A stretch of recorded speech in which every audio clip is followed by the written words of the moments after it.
You're listening to a Brain Stew Fresh Fright review.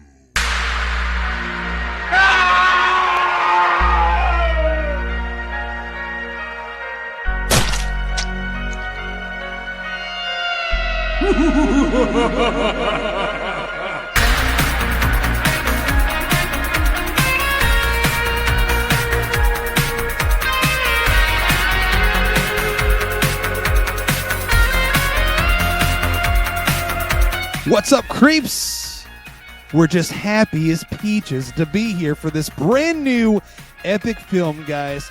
Fresh Fright review. I am Justin.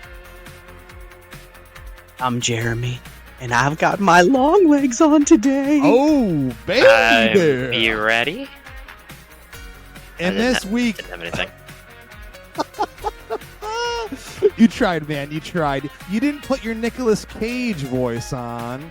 We're here for long legs. Y'all know that's what we're doing this week on the Epic Film, guys, for a brand new review. Apparently, according to some people, the scariest horror movie of the decade. The scariest film of the decade. Or if you disliked the movie, a massive fucking misfire. It depends on who you ask. But ladies and gentlemen, I would dare say one of the most talked about movies in general of the entire year of 2024 so far. So we're super excited to be here to talk about it. As of right now, a $10 million budget, $30.2 million fucking dollars at the box office. The biggest opening for Neon, and absolutely destroying pretty much every other original horror film's opening of the year as of this moment. So there's lots to talk about with this one. And, you know, before we go any further, I know that one of our members here on the Epic Film, guys, was... I mean, you were like drooling for this movie. You were hard for this movie for like 6 months. We kept telling you to put it away. You know, don't pull your pants down in front of anybody when we talk about long legs. Brady, how much were you anticipating this movie leading up to when you first saw it? Oh my god, I needed this. I needed this to be good. I felt like I remember on the way to the theater, I looked at Faye and I said, if this movie is bad, I'm going to be physically ill. Like, I feel like I'm just going to not watch any more movies the rest of the year. So and that's not to say that there haven't been moments of brightness in movies this year. But I really, really wanted this one. I think all of us on here are big, thriller fans, especially 90s, so Seven, Silence of the Lambs, and then in the early 2000s, Zodiac. Those are great, and the vibe that this movie created with just the insane marketing that they were doing. I was like, there's no way. Yeah. Oh, for ever. sure. And I was like, there's no way this movie is going to be bad, right? Maybe there's some things that I don't like, but I guess to reel back real quick to answer your question, I was really excited for this and I needed it. Yeah, I mean, I have to just comment on mentioning the marketing. I really do think, as a marketing person, that it is probably the best marketed horror movie / thriller movie, within that genre that I can think of in the last. Jeremy, maybe you'll agree with me? Maybe since the Blair Witch? I don't know, man. Like, can you think of the last time something was marketed this well? Yes. Cloverfield. I was Okay. just thinking that, yeah. Okay. But yeah, brilliant marketing that, like, it didn't really tell you what the movie was about. There was no spoilers. If anything, all of the marketing asked more questions than gave away answers or glimpses at what this thing is. And to me, the curiosity of these things is always such an intriguing factor, because I remember when Cloverfield was, I was on the website like every day. I just wanted to see, what is this? There was theories. Is it a monster? Is it not a monster? Like, most of the marketing was like the Statue of Liberty's head going down the street. And you're like, what is this? Is this a monster movie? There's rumors that it's a monster movie. And it was honestly my curiosity more than anything that got me to the theaters that opening day, that first screening, and that's the same thing as this one. This is a perfect scenario of the trailer for this movie gives away nothing. Mhm. Absolutely nothing. If anything, it makes me go, what is this? Okay, I'm hearing Nicolas Cage is a serial killer in this movie. I'm catching slight Silence of the Lambs vibes, but I don't know. And the posters for this thing was brilliant. I mean, there were so many clips from this thing that literally gave away nothing. It was content, but it gave away nothing, and all it did was pique my curiosity, your guys' curiosity, and I think that the marketing is a huge reason that people showed up to this thing, because it's like, what is this? Like, I'm so curious on what this thing is, because it looks fucking scary too. And that's a thing that, like, you watch any Blumhouse trailer, right? They're never fucking scary. It never makes me go, man, this one really looks scary. It looks spooky, it looks creepy, it looks scary. Scary how bad it's This gonna be. movie, yeah, no shit. Now, This movie, Brady. Sorry. this movie looked so creepy, Mhm. so scary, so dark, that is something that we have not gotten in a very, very long time that I can remember. And that was another reason why I was like, I want this as soon as possible. Yeah, I mean, I Absolutely. think the beauty of it too, with what you're saying, how it didn't really give anything away. Very early on, Nicolas Cage is playing a serial killer, but they barely showed him in the trailer. Like, And that was an he's intentional not the thing. focus. Brilliant. Yeah. Oh, Yeah. for sure. And there's glimpses of him in the trailer, like from behind, where you don't see him. So it all ties into just that curiosity of like, okay, like I've seen a Nicolas Cage movie, I've seen him all over the spectrum. Like, where is this gonna land? So yeah, and I will say, after viewing it, I can understand how the marketing would lead some people to have a different opinion of the movie afterwards. Overextended expectations, Yes, if you so will. we'll get to that, because that's, I think, also a much larger conversation for movies this year. Yeah, definitely. And Do you think, real quick, the question, do you think that it was the third act that made those people feel like what you were just explaining, Brady? The people that are of the camp that it was not necessarily for them? Yeah, I think there's some things that happen in the third act that tonally shift. And there's a couple of interviews I read that I think go into what Oz Perkins was doing. And so I'll get to that. But definitely we with the third will. act. We will. By the way, this is a spoiler-filled Yes, episode. and that's you filled in the blank there for me, Jeremy. I was gonna say, usually I tell our listeners, if you want to be spoiled, go right ahead and listen. But I'm telling you right now, don't listen if you haven't fucking seen the movie. Do not, because it will ruin your experience if you already know what's For happening. sure. I talked to a few people that had read the Wikipedia page. No names will be provided on the show. My mom used to do that. Big dummy. But they were like, when I went and saw it the second time, a few people were like, oh, I read everything about it before I went and saw it, so I knew the whole thing. I said, why would you do that? You just, wasted your money. Yeah. You came here to be shocked, surprised, entertained, or appalled, if you will, whichever way you want to go with it. Don't ever do that. So if you haven't seen the movie, go give it, the ticket price. Yeah, Go and pay don't just go admission see price. it not once, not twice. Ooh, there it is. Longlegs popping in here. But yeah, so don't ruin the experience for yourself. Just go see the movie, come back and listen afterward. But we are here. We're ready. Let's fucking do this thing. Be ready. If there are those out there uninitiated, they don't know what Longlegs is, tell them what it's all about. And it's not a pair of two very, very long legs. No, and you. it's also not a daddy like long the legs. kind, like the kind that Brady ran into and with his dad naked in My dad the middle did of the not night have long on a legs. hallway. He had a long hog. Oh, sorry, Dad. But yeah, so long legs. Don't ever snort like a pig. Long legs. In pursuit of a serial killer, an FBI agent uncovers a series of occult clues that she must solve to end his terrifying, decades-long killing spree. yeah, that about sums it on up there. Mm-hmm. Yep. Hail Satan, by the way. Hail Satan. I guess I'll just start with my initial thoughts. So, like I said, there was a lot of anticipation. Probably my number one anticipated movie for the year. And I am a huge fan of true crime. Justin, I know you are too. So this hits that for me. But like I talked about earlier, I love Seven. I love Silence of the Lambs. I even love Red Dragon. Manhunter is probably a better version of that, but I digress. Love Red Dragon. Zodiac is great. You know, I love a really well done police procedural thriller that ties in the macabre, the grotesque, and something that really just gives you goosebumps. So when this was coming out, I was like, perfect. This is right up my alley. Nick Cage is going to be in there. Love Micah Monroe. And then Oz Perkins, I loved The Black Coat's Daughter.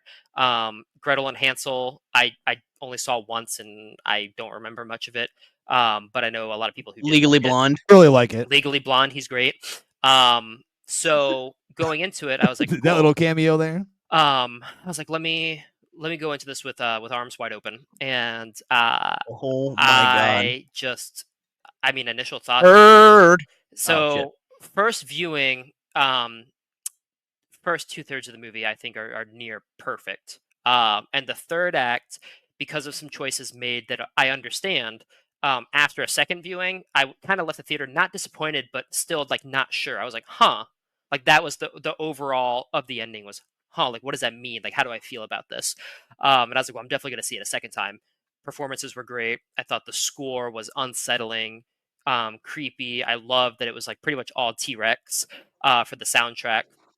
And I love that you know that you're in the 90s, but you're also, you know, going back a different couple to a couple decades. And we've talked a lot about how Ty West can put you in a time and place, and I think that Oz Perkins did a really good job with it. So coming out of the theater, I said I need to see that again as soon as possible, because one, I want to fill in some blanks, but two, I just want to see a really good fucking movie again. Like I need to keep watching this over and over and over. So that's how I left the theater. I can't say enough how worried I was about this one for you, because Jeremy and I actually saw it together. Mm-hmm. We got no advanced screening for this one, but that'll change in the future for Neon movies, for Epic Film guys. But we saw it together at Alamo, where I work. Jeremy came out. We had some good wings. Brady missed out on the bro hang because he was doing his honeymoon, so there was no hate. We were like, cool, man, do your thing. Go have some fun. But otherwise, there would have been hate, Brady. I just want to let you know. Right. I thought it was funny, though, because, you know, you texted me, you're like, oh, man, your blurb. You got me really excited. And Jeremy posted about it like the night after he saw it, because we couldn't keep quiet about it. And the next morning, you're like, we just can't wait any longer. We're on our honeymoon. We're going to go see it right now, like first thing in the morning. So I was just like, you know, sitting there all day like, oh, man, I can't wait to hear what he has to say about it, because I know it was your most anticipated. And I know that you've been slightly on the verge of disappointment as of right now, based on the movies you've seen so far this year. So, yes. But Jeremy and I saw it, and I remember what Jeremy said after, but I will let him tell our listeners himself your initial reaction, I mean, man. So this was a movie that, of course, I was interested in, because anytime you're like, you know, Nicolas Cage is such an eccentric actor, right? That, I mean, even if the movie is terrible, like whatever that fucking Predator ripoff movie was with the ninja alien that he was in, like where he was like a pirate guy and there was like a ninja alien, came out a couple years ago, came out during the pandemic, that I was like, you know what, this movie really was fucking terrible, but Nicolas Cage was great. Like, and there's been like, you know, he has been doing his own thing for a long time, to where he defied Hollywood. Was it jujitsu? Yes. Yeah. Yes. Oh my God. Yes. So I respect the fuck out of Nicolas Cage, because he has refused to play by the rules. I mean, like, dude, he went from being like a Hollywood box office draw for action films, like even dramas and different things like that, to basically stepping away, like Disney films, stepping away from doing those things and just doing these really strange, like independent movies that were releasing direct to DVD. And as you guys know, typically when an actor does that, it's a kiss of death. I mean, so your career's done. You're just taking what you can get at this point, because you got bills to pay and shit. Mm-hmm. So Nicolas Cage, when he was acting, or when he was asked about it, he was like, I just do these films that sound interesting to me. Like, and that's what I do. And people, were just telling him that he was, making horrible career choices, but he defied Hollywood. He's done everything his own way and said, fuck it. I don't care what you think. I'm doing these things because I think that they're interesting. And now it's come around full circle where now Hollywood is like beating this dude's door down, trying to get him in all these mainstream projects because he's played by his own rules. So with him being in that kind of role, super, super got me hyped. I'm like, I want to see what the fuck he specifically does for this. If they had cast anybody else in that role, unless it was fucking someone insane like Gary Busey or like some wild shit. Yeah. Like, I just thought of the most obscure name I could think of. I don't know if I would have been as excited for this movie or been there on day one, man. I really like Micah Monroe. Outside of Independence Day Resurgence, which wasn't her fault. You just had to mention that. Now I'll be hurt the entire night. Yeah. So, but I don't know that I would have been as excited to see it and been there on day one. So I think it was a brilliant casting choice, and I think it was a bold, but I could see why it would be very appealing for Nicolas Cage to take on this role. So yes, we were there. Justin, I have never seen you so on the edge of your seat for a movie ever. I swear to God, like Justin, was moving his hands while watching the movie. He just had to pee. And yeah, he was like, "I'm about to piss my pants, boy." Listen, I only pissed once during the movie. I pissed during the previews, and then I pissed once during the movie, and I sprinted through the theater to get back in time because I didn't want to miss a single He's fucking knocking frame. into fucking servers at Alamo, just pushing them down. Move. Listen, I got it down. I've been there for 10 years. I know how to do my shit. We have the troughs there, so we're good. But yeah, Justin was on the absolute edge of his seat, and there were moments in this movie, much like The First Omen from earlier this year, where I literally let out audible gasps, oh my God, it went in directions and things happened on screen that I totally was not anticipating, and I'm along for this ride. It's fucking brilliant. It's brilliant. And what I like about this too is that this was not something that you're like, I see where this is going. I know the narrative of this. Fuck no. This was a roller coaster that I'd never rode before, where I didn't know where any of the dips were, any of the turns were, and everything was an absolute surprise and shock, which was fucking amazing. There was nothing in this movie that was paint by numbers. Everything was familiar while being brand new at the same time, right? Like Justin and I discussed this after the movie. This was Silence of the Lambs meets Zodiac meets, spoiler, because this comes into play later, Rosemary's Baby. It was those three things together, so of course it was familiar while also being brand new at the same time. And I gotta tell you, man, last year, Talk to Me and Terrifier 2 really knocked my socks off. This year, so far, First Omen and Longlegs just blew me away because it exceeded my expectations, which I feel like lately has not been something that movies often can do for me. So, this third act is 100% going to be something that is going to make or break the audience member, because if you want a straight up just like I'm a serial killer because I'm out of my fucking mind movie, which we've seen those before and those are fucking cool, man. We like those. And then you get the ending that you get with this movie. I can see how you're upset and you feel cheated, right? You feel tricked, because nobody likes to feel tricked. It's like an M. Night Shyamalan movie. That's why some of his movies don't work, because people kind of want to be tricked, but not too tricked. So when you trick them a little bit too much, they feel like I wasn't very fucking good. So this movie, if you think it's going to be one thing and you're not open to it being a different thing in the finale, you're going to feel tricked and you're not going to like it. Unless you're just like me, how I feel about it. It was totally not what I thought it was going to be. And for me, it worked and it felt like a breath of fresh air. So after the movie, This is what I wrote on my social. Bold, confident, fearless, original, creepy, unsettling, dread-inducing, powerful performances, a knockout finale. Longlegs is the film that you need to see right now, and I stand behind every single word of that because it blew me the fuck away. Yeah. I mean, I can't disagree with anything you said, and there is one thing. So I have just been diving into interviews that Oz Perkins and Micah Monroe have been giving, but Oz Perkins originally didn't want to go with Micah Monroe. He passed on her and then came back to her at the end of all the casting, and he was like, "Yeah, he's like, I loved her in It Follows, and I thought she was great in that, but I felt like the role, and I'm paraphrasing here, he felt like the role needed something else, and she does such a good job of showing her face that she knows more than she's letting on, like when she's acting." And he's like, that stuck with me. Then she can bridge this gap of Micah Monroe as just her normal self at a coffee shop, and Micah Monroe as Lee Harker on screen. And he's like, but it takes you a while to get there sometimes. Like, you don't see it right away until you start shooting. He's like, but obviously it was a great decision to bring her on. Yeah, I think the casting is such a huge part of what makes this movie special.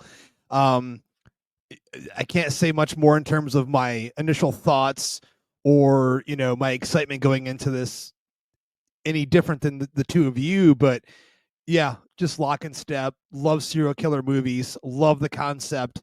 Love Micah Monroe. Mm-hmm. The trailers were fantastic. Brady, that I didn't even want to watch the second trailer at all. I only wanted to watch the first one and not be spoiled at all whatsoever. Mm-hmm. And I was at a screening of Bike Riders, and it just played, and I said, I guess I have to watch it. But that I wanted to see it. Yeah, but it still gave nothing away. So no, this is a case of, and we have this conversation on the show all the time, and I don't want to make this a whole thing, but less is more in the world that we're in right now. And in terms of movies and trailers, everyone complains, hey, I just saw the whole fucking movie in the trailer. And in this case, you did not see that. The posters gave nothing away. They're literally every poster except for the main red and black one, which, by the way, like I said earlier, this year is the year of the red and black poster. The First Omen, Alien Romulus, Longlegs, but they're just images. Monkey Man. Yeah, Monkey Man as well. They're just still images from the movie. That's all they are, and that's the beauty of it. It's just simplistic. And it goes to show that if you have a good movie, or at least an enticing movie, depending on how you feel about this one, that people will come. People they'll leave the house if they're interested in it, because there's this constant ongoing discussion as of this year, 2024, of people saying, well, no one wants to go to the movies. And my reaction is always going to be, they'll go to the movies if there's something they really want to fucking see. And this, I feel like, guys, correct me if I'm wrong, is probably the closest we might get to like The Exorcist level of intrigue, where people are like, hey, like, this is a movie everyone's talking about. There's controversy. Everyone's saying it's super freaky and weird and different, and they're going to go out. They're going to leave the house. They're going to get in their car. They're going to go to their local cinema, and they're going to pay the admission price to see the movie just based on that. And yes, a lot of those people, especially on Twitter, on social media, if you will, are angry based on that. Like, hey, it's not what I thought it was. No one ever told you what it was or what it wasn't. That's the smart thing about this movie. It never said anything to you. It just showed you images. Yeah. I think your interpretation of it is a different story, but they never said it's this. And we're critics. We review movies. We put our minds out there and our statements out there for people to read and see and hear. But that doesn't mean that you should listen to only us and base everything you're going to do or feel off of one. You should never base anything off that. I've been wanting to say this for a while. Don't go look at the quote on top of a poster and go, that word up there. If it's not that word, I hate this movie. Just go experience the movie for your fucking self. Brady, you were going to say something. Go ahead, man. I was just saying, you're saying it's the year of the red poster. I think it's also funny how it's like the year of the Satanic Panic movies. Absolutely. I was We're going to getting bring fucking a love shit it, ton. dude. Oh, I love it, but we're getting a shit ton. I mean, with Immaculate, First Omen, the Rosemary's Babies prequels coming out. Like, it's just. I mean, Late Night with the Devil. We Yeah. got some shit in there. I mean, It's and I'm for it. I'm for it. I was funny. I was mentioning this after my second viewing of this. The trauma is headed out the door, and Satanic Panic is on its way in, and I'm here for it. Please give me more of it. But let's jump in right now with characters, because this is like the most important aspect of this movie. And I think go ahead. I was just going to jump into characters real quick, because I've been sitting here chomping at this. Like I said, there's huge Silence of the Lambs vibes from this, and there's an argument that I'll make in a minute that I'll ask your opinion. But Oz Perkins even said he ripped it off. He's like, I completely ripped Silence of the Lambs off, and I don't care. He's like, because what it did is it made people comfortable. It made people have something that was familiar to them that brings them in, and then I can make my own story out of it. So I give him some props, because he was like, yeah, of course I fucking ripped it off. But I wanted to ask you guys this, because I was talking to Faye about it. I was like, I feel like any female federal agent investigator in this setting is automatically going to be compared to Clarice Starling. Absolutely. Because there were some scenes, the way that Michael Monroe's character, Lee Harker, talks, especially when she's first talking to her supervisor, Carter, by Blair Underwood, she sounds just like Clarice, like the same way her lips form the words, and she has that slight lisp. Yeah, and I was like, this is just like it. And it didn't take away from me, but it just made sense that I was like, wow, like you really are giving me a character who is just like somebody I've seen. But not exactly, because she would be the version, Clarice, Jodie Foster's character in that movie was very headstrong, very confident, was still a trainee, and was dealing with trauma that she knew, right? There's our word, trauma.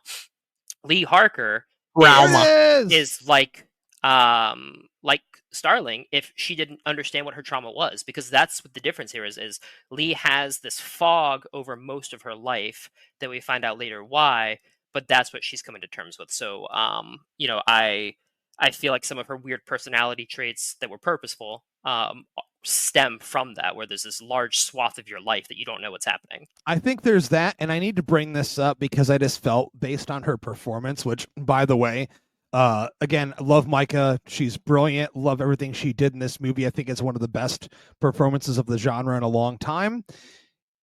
I don't know, man. Correct me if I'm wrong. I felt like she might have been on the spectrum, the way she portrayed this character. Aside from the obvious, which we'll get to in the third act, of why she is the way she is, but I felt the way she performed it, unless that was just the way she said, I want to bring this on, is that I want to portray this as maybe someone on the level of autism a little bit, because the way her eyes are constantly moving to the one side, she's constantly nervous, the way she quivers her lips consistently.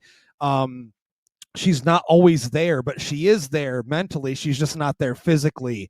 And there's a level of that you see with autism that I felt like maybe was either meant to be an inspiration, or maybe was just supposed to be a way to portray the character in that way. Maybe I want to choose my words carefully here, because I'm all for representation in movies.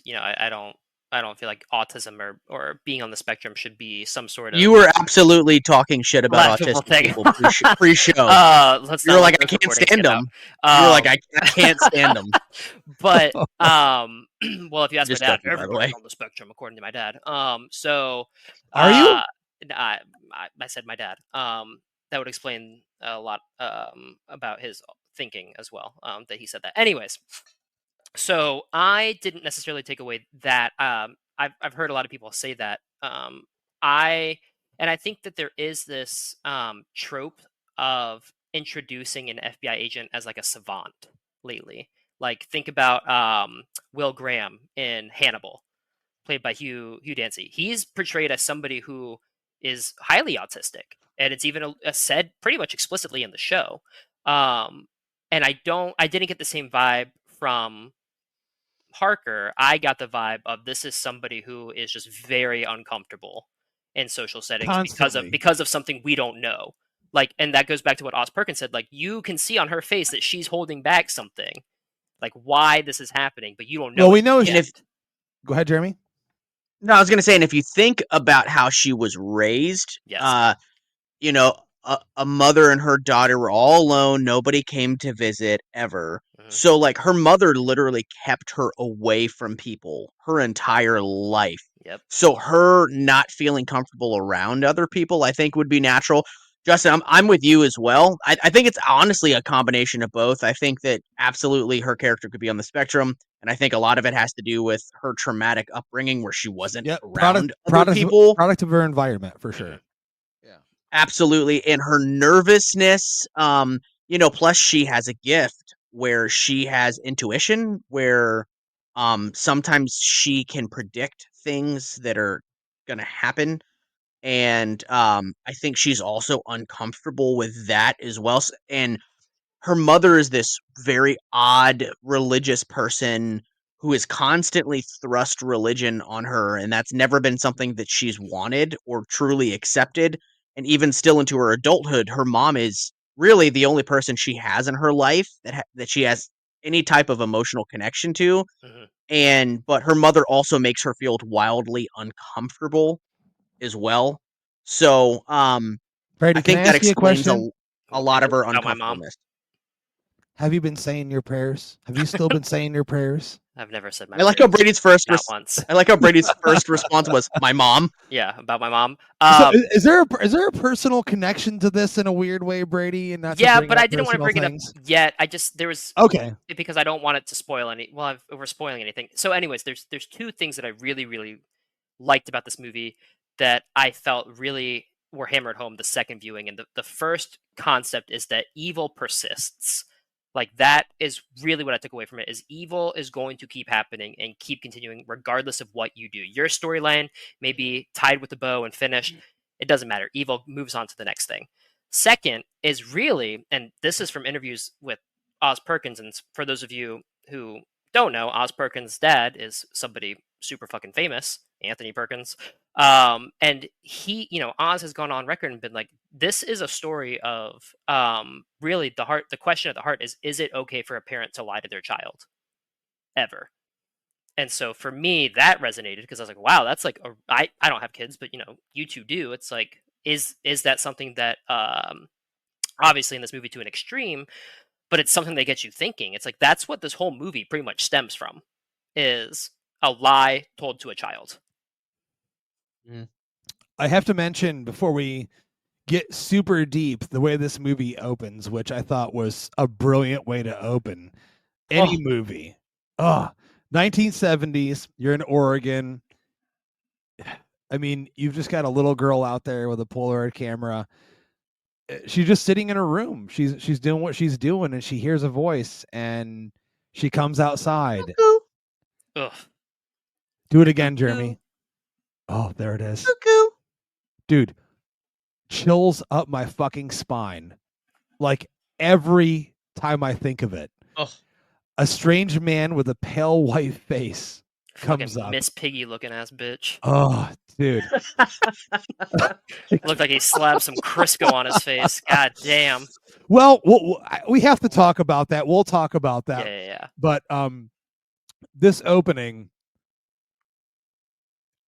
is so unsettling and so disturbing, yet nothing really happens. And this is something that I need to bring up now before I forget, because I swear to God I will. But the way this film is shot, it's all slow zooms in and out. Mm-hmm. There's never any dynamic camera movement throughout the entire fucking movie, guys. I'm going to mention the name of the cinematographer, Andre Aroshi. And yes. It's crazy that, like, when you watch the movie a second time, especially, it's very voyeuristic. It's almost like this forbidden thing you're not supposed to watch. Everything in this opening is the same way, and then the movie just continues, and it builds with that same sense until the end of the movie, where there's no swift camera movement, there's nothing stylish or fancy. It's just a slow zoom towards, a slow zoom away, no matter what the scene is. And I loved that aspect of it. But this opening nailed me. I just loved it. And then, of course, with the credits and stuff and the T-Rex music, you're like, it felt like what Perkins has been saying in the press lately. And I have to give him some credit. People are trying to come out at him and shit on him because he said he doesn't watch modern horror movies. He didn't bring that up on his own as a subject. He was asked about it because, Maxine had just come out, and they have the Psycho house in Maxine, and he was in Psycho 2, and his dad is Anthony fucking Perkins. His dad is Norman Bates. Mm-hmm. And he just said, I don't watch modern horror movies at all. I would never watch Maxine. I've never seen Pearl. I probably never will. But here's the thing. I think that helps make what this movie is, though. Some people are like, oh, he just hates Ty West. So what? Maybe he does hate Ty West. I don't know. Maybe they had like bad words to each other at a fucking cocktail party or something. No idea. But I think this opening felt so old school in the way that it just like the vibe of it, in the way that it just like it just brought you in and pulled you so deep into this world, so that when the credits hit, you were already along for the ride. Either you were or you weren't. I don't know if I'm right on this, but that's how I felt. Like it was going to grab you or it wasn't. And it didn't even do anything. There wasn't anything that terrifying except for just suggestion.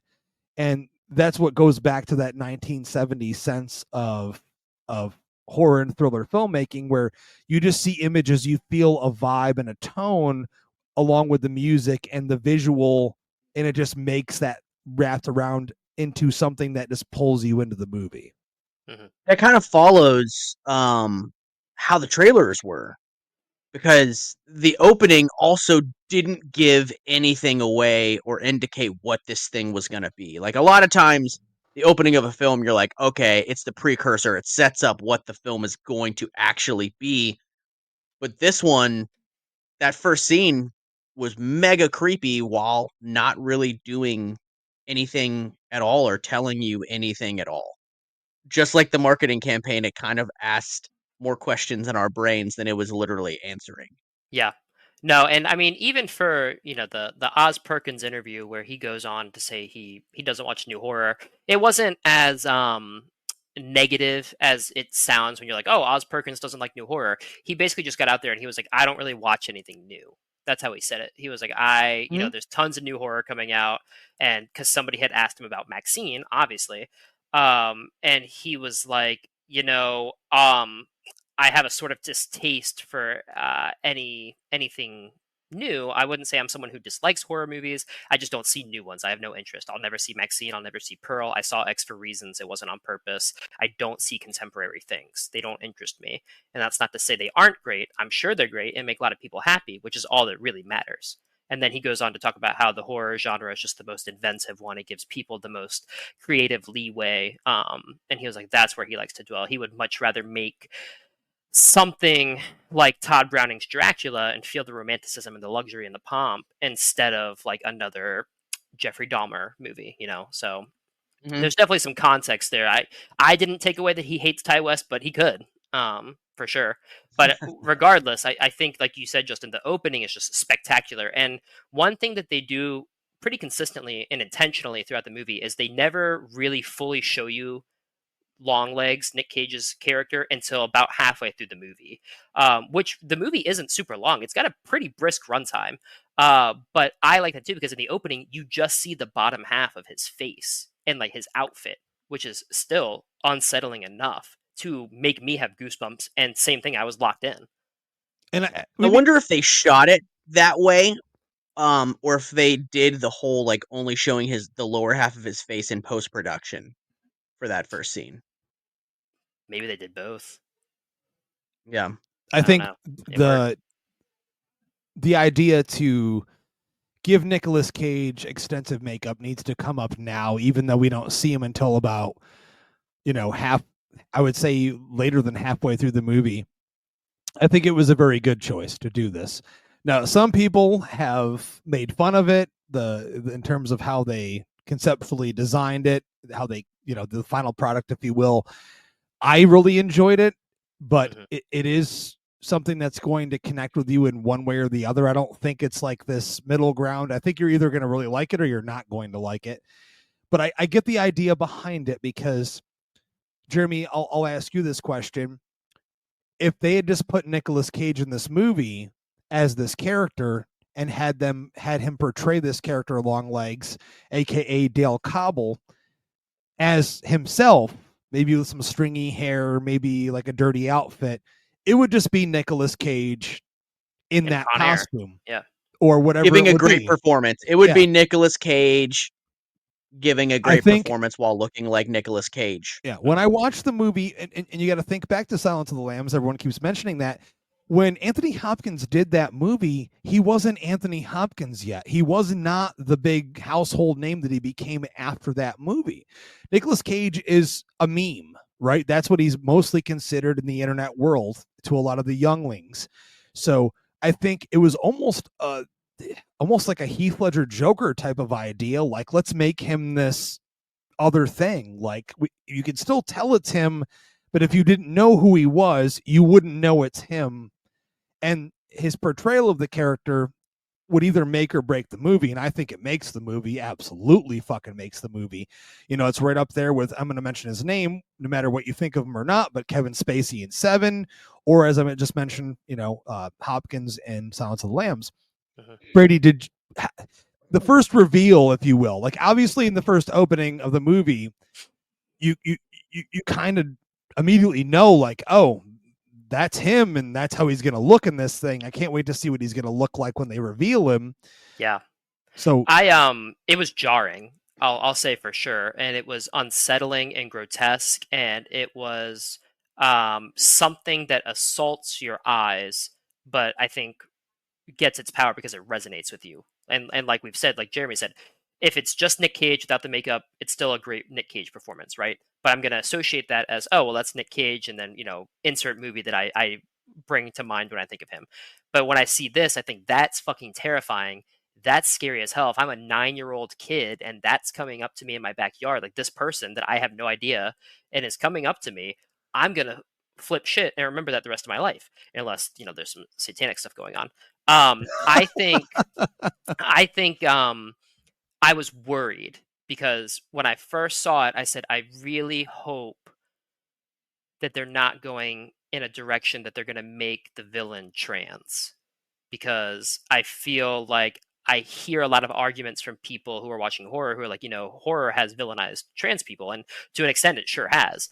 And so I was like, well, I really hope that that's not what's happened here. And I didn't get that vibe. Like, it was just the initial honestly, thought. You brought this up, so I think this needs to be discussed. Absolutely. There is a very large sector of movie watchers and horror fans right now that are talking about that subject, and they're dissecting it. And, there's one side to the argument and there's another. I did not feel that this movie was at all transphobic or homophobic in any way. I do know, not even a thought in my fucking head, dude. I do know that, Perkins has said that, a lot of some of this movie, a lot of his art in general, a lot of the movies he's done so far and what he's written and he's directed is some ways of him working out the ways that he was raised. Brady, I'm sure you can speak on this a little bit more than I can. There is a lot in the third act. And like you said about parents lying to your children, his father pretended he was straight almost his whole life when he was not straight. Anthony Perkins was a gay man. He loved being gay, but he had to hide it because of the way Hollywood was. There's a sense of him trying to understand that and understand how his father was in front of him as a child. But in no way, shape, or form do I believe that it was an intentional thing to have Longlegs, aka Dale Cobble, as this trans allegory or image in any way. I think it was just, he told him, here's the script, and I think honestly it was just Nicolas Cage going, this is what the fuck I'm gonna do with this. This is what I came up with. And even this is an interesting thing that I heard Nicolas Cage say in an interview. is he said, when I read the script, I imagined when I was a kid watching my mother put her Noxzema on in the bathroom before I went to bed. And that makes so much sense.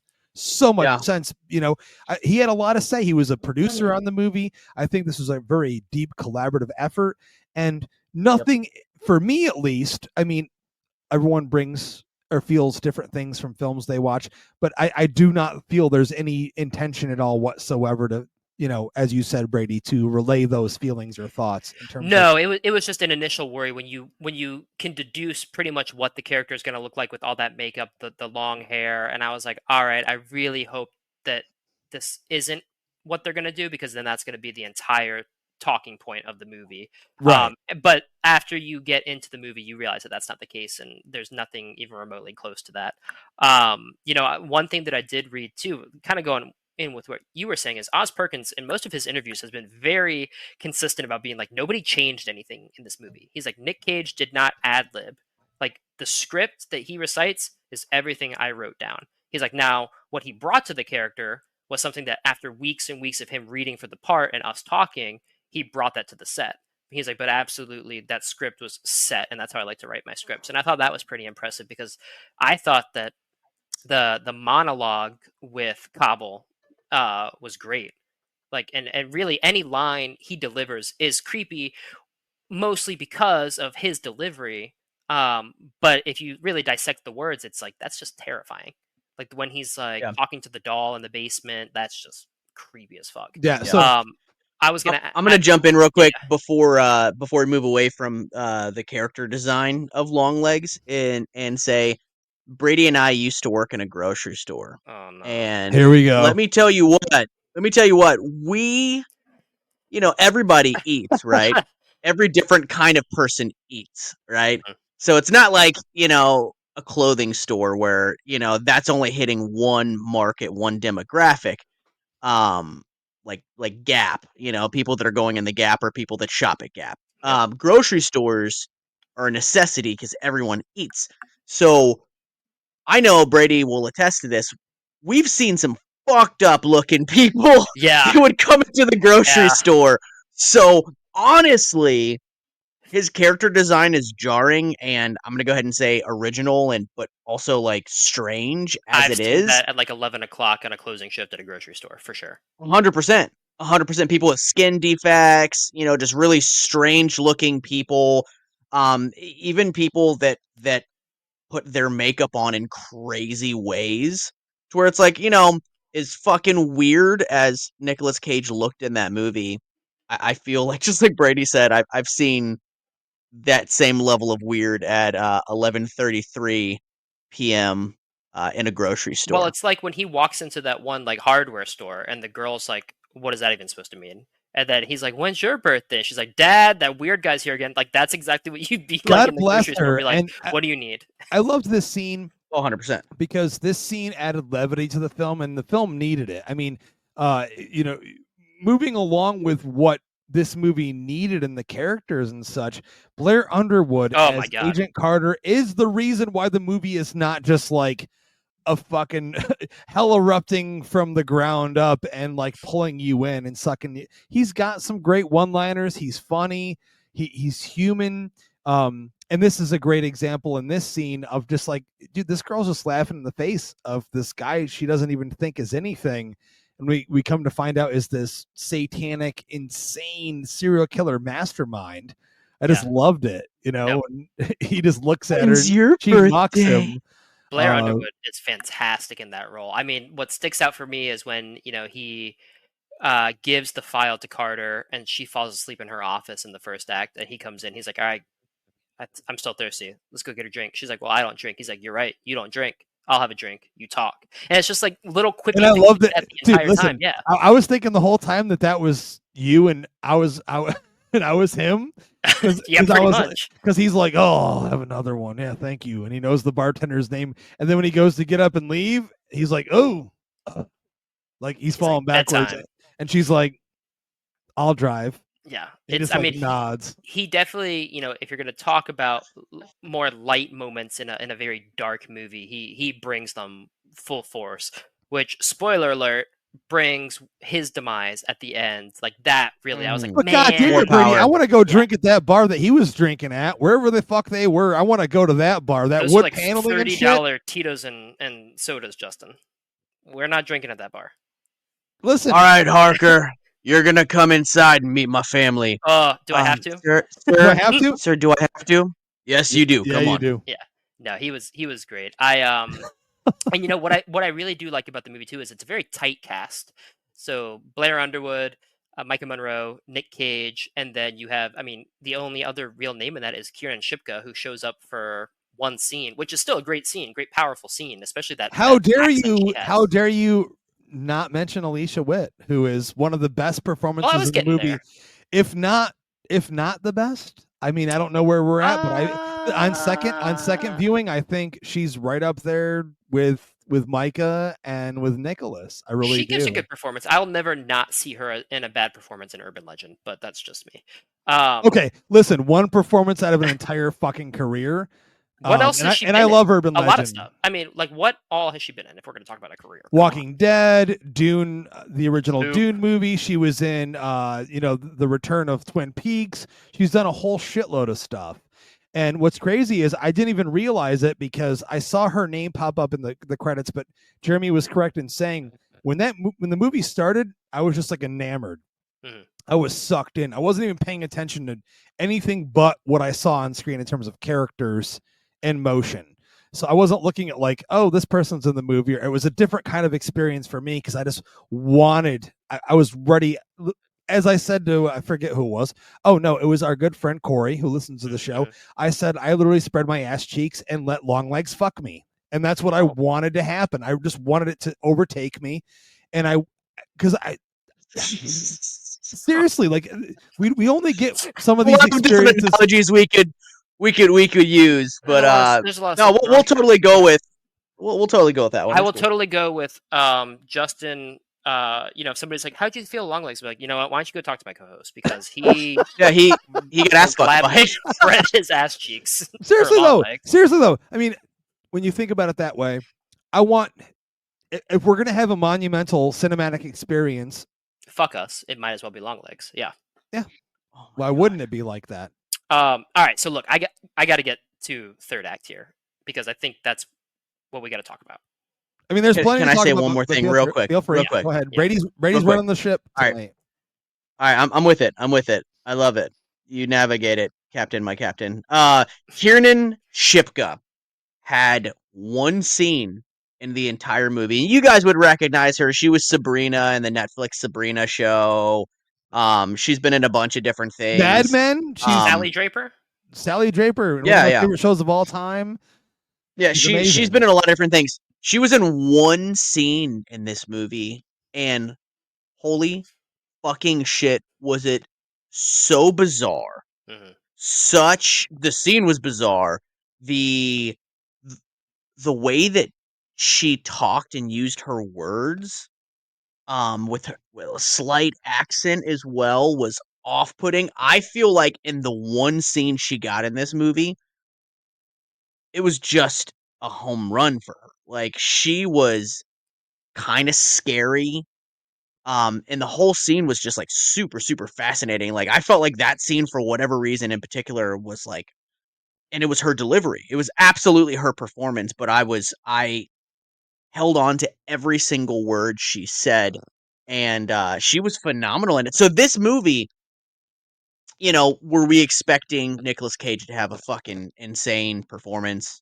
Absolutely. Of course we were expecting that. Mhm. Were we expecting Micah Monroe in the lead to be super good? She's been in The Guest, she's been in It Follows. We know that she's absolutely capable. Absolutely, we expected a good performance from her. The wild cards that I didn't, because I looked at the IMDb for this thing beforehand just to see who was in it. I did not expect to be blown away by Kiernan Shipka's performance, nor Alicia Witt's performance. And I mean, Blair, was it Blair Underwood? Mhm. He was fantastic as well, but specifically Shipka and Alicia Witt, I was just like, holy shit, this was just like a tour de force of performances, man. Mhm. Like, nobody gave a bad performance in this entire movie. Not a single bad At all. performance. Dude, No. even the dude Even the guy Dakota Dolby that plays Agent Fisk, who gets his head blown off in the first fucking 10 minutes of the movie, Yeah. he's good in the movie. You can't. You're totally correct in saying so. This is one of those rare occasions, liken it to what I mentioned earlier, like The Exorcist, like Rosemary's Baby, like those films of old where you would look at the movie and go, there's really not any bad performances in this movie. They're all serving these characters very well. Mm-hmm. Brady, you want to talk about Yeah. this third act, though? So I can Let's see it. do it, man. Yeah, I eyes. mean- I can see the red in your eyes, almost like you have a veil on and you're a doll with a big metal ball in your fucking skull. So I'll just give away the spoiler for the third act, and then we can talk about it. So, everything's built up, and I guess even you really start to see the change after they meet Kiernan Shipka's character, Carrie Ann. And that's when I at least was like, this is going to be a very different movie. Because let's be clear to the audience, Brady, that she was the only Longlegs survivor. Yes. So Longlegs' character has been targeting families that all have a young daughter turning 9 on the 14th of the month. And 14th. you find out that Lee Harker was the little girl from the beginning, and that was on the 13th of January, the day before her birthday. Like, So- you didn't know it was Right. her after you watched the scene in the first place, though. So then they catch Cobble because Harker goes home and she goes through some old photos and finds that picture she took on the Polaroid, goes back to Agent Carter. They're like, all right, we'll go find him. They get him, they bring him in. And he's still doing the typical serial killer trope of you're never going to get it. Like, I'm going to see you later. I'm going to see you later. The man downstairs. Harker goes in to talk to him. And he gives another great one-liner where there she is, the almost birthday girl. Oh, great. So I expect you to do that every single time I see you at the bar. So- No matter if it's a guy or a girl or a non-binary person, when they walk up to you, you have to say that every single fucking Dude, time for the rest of your You life. do that really well, man. Can you do that one more How time? the fuck have you been I practicing can't this do or that something? again. That was in a secret? stroke of genius. Well, no, So I'll clip the audio and I'm just Clip- gonna record clip it. And, yeah. so then he's like, you should go talk to your mom about everything, and then he smashes his face against the table, killing himself, which was awfully grotesque but great. So then she gets taken home by a fellow FBI agent who's like, I wanted to drive you back to your mom's so you weren't alone getting her. How do you want to do this? Lee's like, I'll go in, I'll bring her out, just tell her we need to take her in for questioning. As she goes in, she sees some weird stuff going on. She then looks outside, and you see from the perspective of like on the dash of the FBI agent still in the car, Alicia Witt's mother comes out of the background with a double barrel shotgun, dressed like a nun, We're wearing a nun veil, yeah, Mhm. the whole thing. kills her, goes around to the other side, shoots her again. Lee goes out with her gun, and there's Lee's doll. And her mom's like, you're free now. Like, you got him. And Lee's like, no, we got Cobble. He's dead. Like, you don't have to do anything. And her mom goes, well, you're free now too, baby. Shoots the doll's head. Black smoke comes out. Black smoke comes out of Lee Harker's head. And you get thrown into this new reveal where Longlegs has been working as like an agent of the devil. And he had been going around with these dolls, twin dolls, that looked just like who he was going to kill for the devil, right? And it created this sort of psychic telekinetic bond with its victim. And then he would move on. And he had gotten to Lee's house that day, and he gave the offer that I took away. He said, your mother was offered the same offer that the 7 mothers before her got. So I took away that he had offered each person up to Lee, hey, if you work with me, I won't kill you and your daughter. And they all said no, and then he killed them. So when he gets to Lee's mom agrees and is like, sure, I'll do anything to save my daughter. So I'll help you, and I'll be the one who goes to houses, because a little lady, single mother who looks like a nun is going to be a lot more received than Longlegs. And she takes the dolls, makes sure that they get in the house. The satanic power starts working on the families, and then she moves right along. and she's carrying out Satan's will. And that's why Harker has had this disconnect, this fog where she doesn't know what's going on. And then when she wakes up, you also realize she's downstairs in her mom's house where Longlegs has been living her entire fucking life. And she gets a call from Agent Carter's house, and that's where the party for his little girl Ruby is. So she races over there, and it's Little Miss Ruby. Little Miss Ruby. It's too late. Agent Carter and his wife have already been under the doll's power. He kills his wife. He's coming forward to kill Ruby. Harker shoots him, and then her mom gets up, tries to stop her, and she shoots her mom in the head. And then as she goes to shoot the doll in the head, empty chamber. Man. So let me ask you a question. Yeah. And this was something that at the end of the movie I really stopped, and this has been the part of the movie that I've gone back in my head and been like, man, I wonder if that's what this meant. Because the ending wasn't like, okay, like it's cookie cutter now to where you understand everything that you just watched. So the fact that she ran out of the bullets and it was very clear that Ruby is still under the doll's power, and it kind of almost seemed like Harker was a little bit entranced at the very end once the gun didn't go off as well.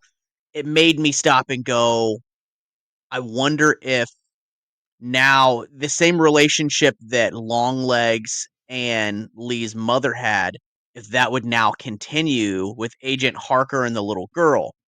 I don't know, man. Like, it's it just interesting because I didn't think about that at all right off the bat. But that would I didn't either. I guess if you're making sequels, and that could be something. But from what what I took away was that, again, evil persists. So Lee's storyline is done, but Ruby's keeps going, and we don't know what's going to happen, or if we find out, if he makes another one, which it doesn't sound like he's going to. And then in an interview, they asked Micah Monroe the same thing. They were like, well, what does this mean for your character? What does this mean for Ruby's character? And she goes, not my character's problem. Like, that's what the end is. I think also the takeaway is that really it sucks for Lee because your entire life, the devil has been controlling things to get you to a point where now you've killed your own mother. Like, it doesn't get much lower than that. And now he's like, cool, I'm done. I got you here. Let me move on to the next thing. And then the next thing. And then the next thing. So that's what I took away from it. My question, though, is, Lee's mother had to do these things in order to protect Lee from the devil and from Longlegs himself. Does that carry over for Ruby? In order for her not to be succumbed to that, is someone going to have to keep on with that mantra so Ruby can live on? I don't know. Like, it was just a vibe that I caught at the very end where the camera kind of lingered. They both were kind of staring at the doll, to where I'm like, I just wonder if the story, I don't ever expect for us to see a sequel to this movie. And as much as I loved it, I don't want one. Please don't make one. You don't need to sequelize. I think everything. Neon knows better, Jeremy. I would hope. I think Neon's not known for sequels, so I would hope that they would not even possibly engage in the idea of a sequel at all whatsoever. That's an interesting thing that you say, though, because I don't know. So then I guess you'd have to ask, so was Lee's mother, was she under control of the doll the entire time that she's helping too? Because the parents are the ones who end up killing the family. I think by the end of the movie, Brady, I felt that she wasn't under control of anything except for her obsession that she had already stayed with for that many years, where you're just so used to the same thing. Her eyes were black, and she was. Sorry. No, go ahead, man. No, I was going to say, I think that Lee's mother was absolutely under Satan's spell and absolutely under Longlegs' spell for sure. I would agree with you, Jeremy. And really the thing that cements that for me is when at the end where she takes that satanic knife out and her voice changes. And like you said, Justin, her eyes are black. So I think that she's being used by Satan through the doll, just maybe not to the extent quite the she's no longer extent. the mother. She's no longer the mother that Lee wants to see. She stays away from her. She avoids calling her throughout the whole movie. She's asked the question, have you talked to your mother in a long time? She goes back in a hesitant manner in order to see her for her birthday. You know, there's things that connect where like she doesn't want to be around her. And I mean, let's be clear here. We're all horror guys on this show, right? Right. Dude, Alicia Witt plays her as like this super eccentric, weird fucking. I'm sitting around watching Prices Right, but like I'm worshiping Satan in the fucking basement type of aura. I do believe that, yeah, she probably is at this point. I don't think that what her words are at the end that have to do with like, I did this for you, I did this to save you. That's just rhetoric. That's just bullshit. That's the same shit any religious person says about anything. I did this for you because of this thing behind me that you believe in or I believe in. And not to get into anyone's beliefs or anything, but like that's what I fell into. And knowing Perkins' views on religion, particularly, you know, Christianity, where he has said in interviews, you know, Christianity has killed millions. How many people has Satanism killed? Right. And that's a great point to be had. I think it's also, and you know, I always talk about my bias towards organized religion, but I think there's a point definitely in there where it's, you know, when whatever obsession you have or whatever you believe in reaches fanaticism levels, and I think Extremism, yeah. that's exactly what you're portrayed with this mother character, who her justification for it is to protect her daughter, right? So you go into mother bear mode. You will do anything, which is clearly shown when she not shoots that agent once, but goes around to make sure, hey, you're not going to get in the way of me protecting my daughter. But she's far beyond that, though, Brady. I'm sure yes, I think that's a very. You guys would both agree with that. A very, but I think that plays into that character, and then it rises to, you know, even, you know, you're saying your prayers, but you know, the mom is like, have you said your prayers? Well, you're not really praying to quote unquote God, you're praying to the Satan character to stay away from your child or to keep your child safe. So it's a different perceptions and different perspectives that people have in these situations. And I think that was a huge takeaway for me from that character. I think the ending, you know, sets you off. I mean, you're going to walk out of the theater feeling something, but what hit home for me at least is like what you said earlier, Brady. You have those personal feelings towards this and the way you were parented and such. Not knowing what's in the basement, not knowing what's going on down there. And, you know, where, you know, when you find out you're an adult, you're like, oh shit, you know, my entire childhood, I was a teenager. I was growing up in this house where all these things were happening down there. And I never had, maybe I had a slight intuition to it, but I never actually knew what it was. And it actually helped make me who I am and why my crusade is what it is. And I actually liked that forward thrust of direction for Lee Harker. Even though some could say it's like a little bit forced, if you will, like, hey, well, by the time you get to the end of the movie, you're like, yeah, that's kind of convenient, if you will. But I didn't mind it. I didn't care. I think it makes a lot of sense, you know, because we don't get the in between there. We get when she's a child, and then we get her when she's, you know, starting off as a rookie in the FBI, and that first kill in the beginning of the movie where she has that intuition and, you know, she tells her partner, he doesn't listen, he gets his head blown off, you know, so on and so forth. That is what happens. But I think it made a lot of sense. There is that through way where you connect the dots, and I mean, the way we're brought up means everything. Yeah, and one last thing I want to say too. I'm sorry, Justin, I didn't mean to cut you off. I was like, I think he's done here. But before we get to final thoughts, is, you know, Jeremy, you at the beginning you were like, do you think people are really gonna like? Are the issues that I foresaw in the third act? I think what it is when you have such a very taut police procedural thriller with the serial killer angle, you're expecting a very not neat ending, but a realistic one. So Silence of the Lambs, even though Lecter gets away, Buffalo Bill's still killed, right? 7, there's the head in the box. Kevin Spacey's character gets killed off. Zodiac, everybody knows the Zodiac story, so there's really no neat ending to that, but there's still some resolution that's realistic enough. He's still out there.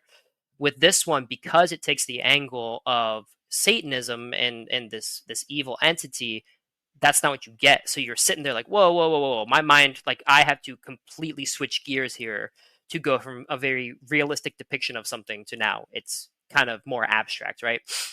And I think that is the main issue that I'm hearing from people. But what I took from that and just my own 2 viewings of it was that that's kind of the purpose here is, you're going to feel that way because they're running up against something that anybody would feel in that situation. Like if we encountered that, we'd be like, well, this can't be real. Like, this isn't how things go. Like, what are you talking about? There's no Satan. There's no, like, that's not what's doing this. Is this person's just evil. And it's like, well, what about if that actually happened? Like, FBI agents are especially in that era, were trained very rigidly and, to think analytically one way. And this is showing like, well, what happens if something else comes out of here that you're not trained to think? You're not trained to look for. But I do think that it upsets some people because they're like, well, that's not really what this movie gave me the impression it was going to be. I thought it was going to be a serial killer movie, and it is. Just it doesn't end like a typical serial killer movie, and it shouldn't. If it were just a serial killer movie, it wouldn't be called, whatever the fuck the quote was, the best horror movie of the decade or whatever. Serial killer movies, you're walking that fine line of thriller versus horror. This was a thriller with the backdrop of horror, and it delved into that horror deep enough where you felt both of those genres come to the forefront. And as Jeremy himself said, when we saw the movie for the first time, we're sitting there on the edge of our seat because we don't know what to expect. And that's what this genre should be doing. We shouldn't be going in anymore and being like, yeah, look at that trailer. We saw the whole movie in the trailer. Cool. There's going to be that jump scare. There's going to be this. There's going to be that. Cool. We can time it. Yeah, 10 seconds. Yep. And count it down. There's the jump scare. Longlegs didn't do that. It did the exact fucking opposite. And I'm not going to go off on a tangent. I'm not going to do that whole thing. But this movie proves you can still make, and I'm going to let Jeremy take this after me, an old school styled dark horror movie and make it effective and make people think about it. Dude, I woke up the next morning. Jeremy, did I not text you and say I couldn't stop thinking about that fucking movie? Yeah. I mean, same. We both felt the same way. And that's what resonates. I mean, we get so much shit churned out now, and we'll cover all of it. We'll watch all of it, give it a chance. We love to give everything an open opportunity. But there's only so many movies that can stay in your psyche and just stay there for a long, long time. Imagine when Silence of the Lambs came out, Brady. You weren't even born yet, There's so many movies that have come out in our lifetime, but even prior to that, where we hear about, man, you should have been there for this, you should have been there for that. I think this is that movie. I just told my daughter, who's 20, I said, if you want, she's like, I don't like scary movies. Like, I know you don't. Go see this one, though. Go see the movie because you'll remember it. It'll be a generational thing where you'll say, hey, I went and saw that movie in theaters. And it's important. It's part of a cultural thing that we experience where every here and there we get one of these experiences from an artist that knows what he's doing, where he either nails it home for you or he doesn't. And in this case, he hit a nerve. It doesn't matter if you hate or you love this movie. Everyone's talking about it. That's why it's doing so well. The majority of the people that came out of the theater that are like, I hated it, it wasn't what I thought, much like you've been saying this entire review, Brady, they're still talking about it. And the more they talk about it, the more they dissect it, the more they're thinking about going back and revisiting it. That's what movies are meant to do. Make us think, make us feel. And this one, at least, I mean, Spread your ass cheeks and really get you going. Well, I'm again. You went. Your tone just totally changed from. It's a metaphor. This movie just loved you tenderly, and your last it's little a metaphor. Listen, just saying. No, but I agree. I'm not bleaching my face pale white, but I did think about maybe going the Longlegs route in terms of my new style, growing my hair out long, making it all super white, grayish. Hey, maybe I'll put the pale white pancake makeup on and shit, walk around. I already have a big fucking nose. So I could potentially be that guy and just walk into. I thought you were gonna say stores. you were gonna bleach your butthole. That's what I thought you were For gonna long say. legs. Yeah, I'm about to bleach my butthole for long legs, man. Nah. Got Let's see if we can get that. peroxide, man. Nah. Oh man. It bubbles up down there. Let me tell you what, that peroxide. Oh my god. Don't get it in there. That's what I've heard. Don't go in here. I mean, I guess that pretty much brings us to final thoughts. Crash it or treasure it. Yeah. Be ratty. I mean, You go first, buddy. I don't know if it's obvious or not. I mean, look, it's the movie that I've been waiting for all year. The first non-disappointment, letdown, and expectation-wise. And don't get me wrong, Maxine was not a super letdown for me, but I do think that it did suffer from my expectations. But this one, I finally got a movie this year that met it, if not exceeded it. Nick Cage is fantastic as always. Micah Monroe is great. Oz Perkins is really showing that he has an eye for what is unsettling, and I really hope that he keeps making movies. I know Monkey's Paw is going to be his most comedic movie he's made, so I'm excited for that, but I really hope that he doesn't lose a step on this side of things. I think it's just a tight fucking movie. I mean, the second viewing, I was like, this movie's going fucking fast. And I think it greatly benefits from that because it doesn't really give you time to pick it apart. It just moves right along, and you're like, yeah, this makes sense. The FBI is doing this. It makes sense she would go here. You see her mom, and then all of a sudden you're like, whoa. So by the time that final act hits, you are being just bombarded with everything, and you're sucked into it, and you feel the same type of loss, sorrow, and frustration and anger that Lee would feel in that situation. And I think that everybody should go see this multiple times. The only thing that I would knock it for is it did take me two times to really cement that for it. Listen, you were on your honeymoon. Yeah, but I've also heard from other people too that like I need to watch that a second time, and sometimes I don't. Obviously, it's a success, but I don't know that movies should be getting into the business of I should see that a second time to see how Listen, I feel. we opened this whole show as critics, as people that review movies, in saying that, not listening to what the fuck other people say. So stand by it. If we feel we need to do it, then we need to do it. If we don't want to do it, Jeremy saw it one time. There it is. Yeah, I mean, I didn't say everybody loved it, and I feel like he'll feel the same way, if not, again, sometimes we need another viewing to digest. But I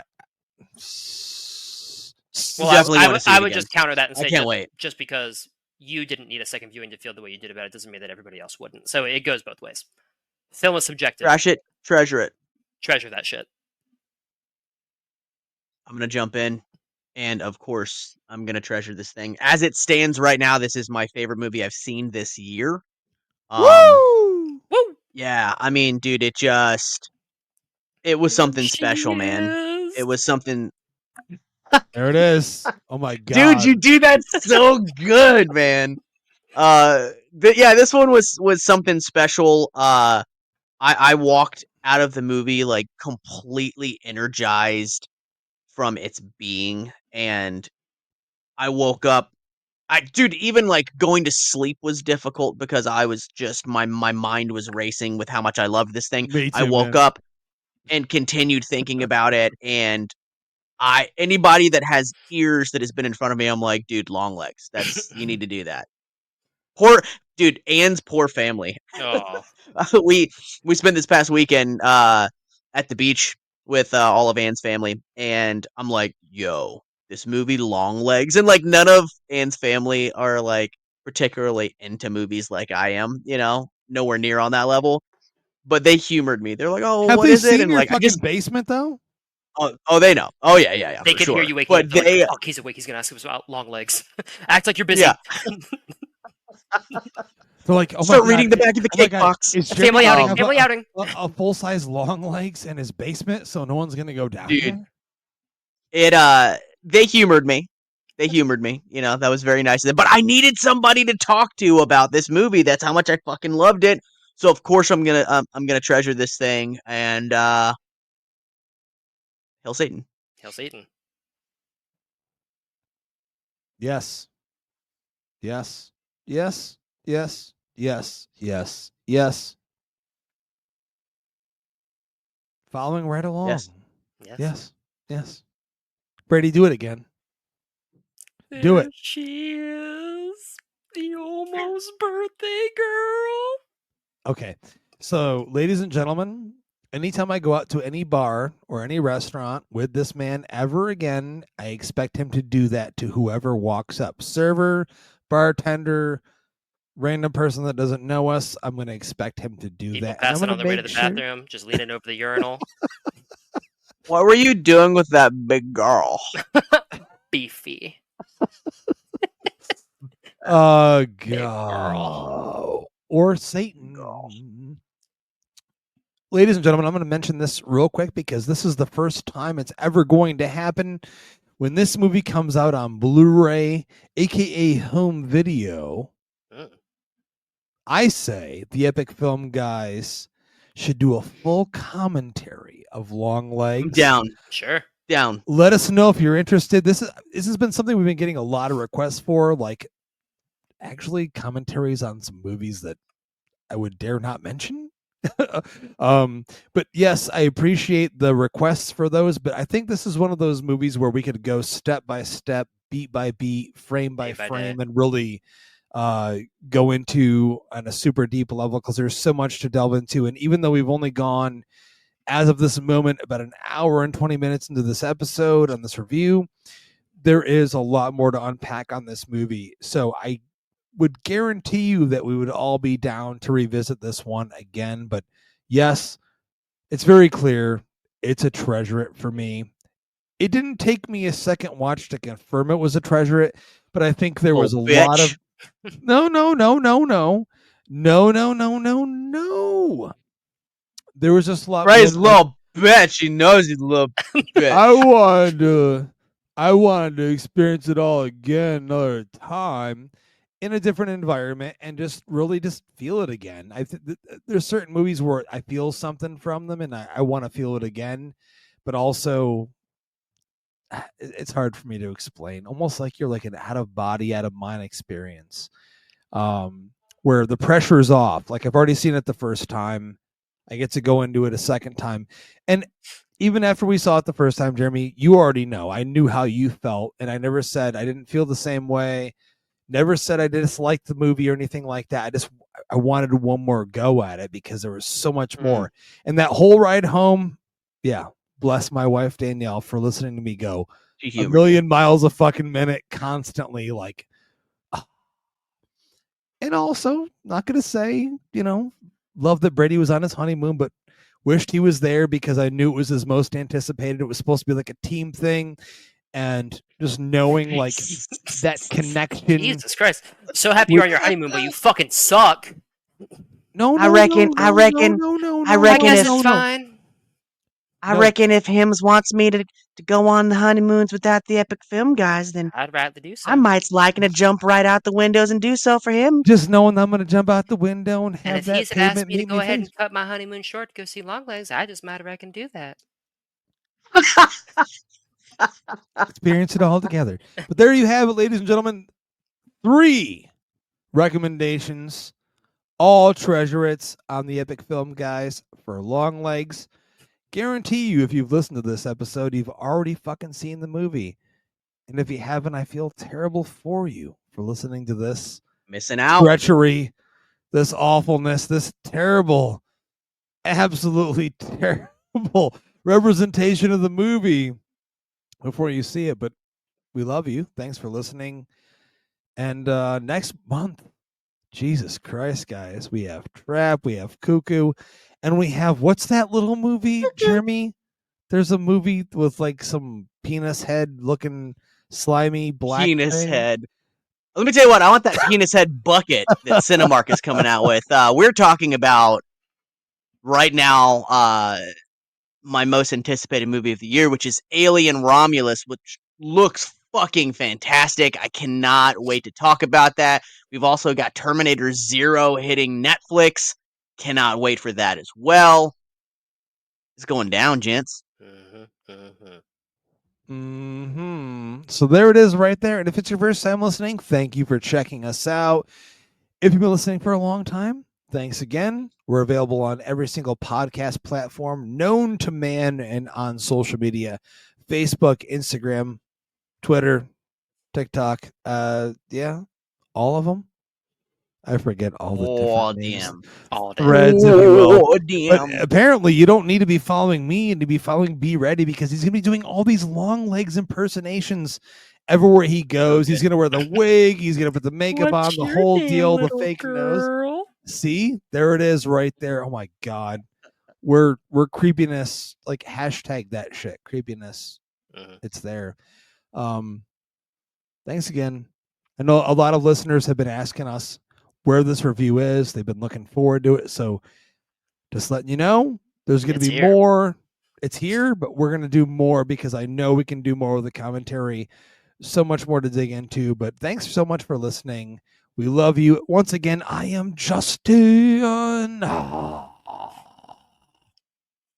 I'm Jeremy. And I'm the almost birthday girl. Be ready. Okay, this is going to have to become an ongoing thing here. Like That's it. I don't know how you nailed it, but you nailed it. There it is. Jesus Christ. How am I supposed to close the show with this? Go ahead, Longlegs. Close the show. And we're done.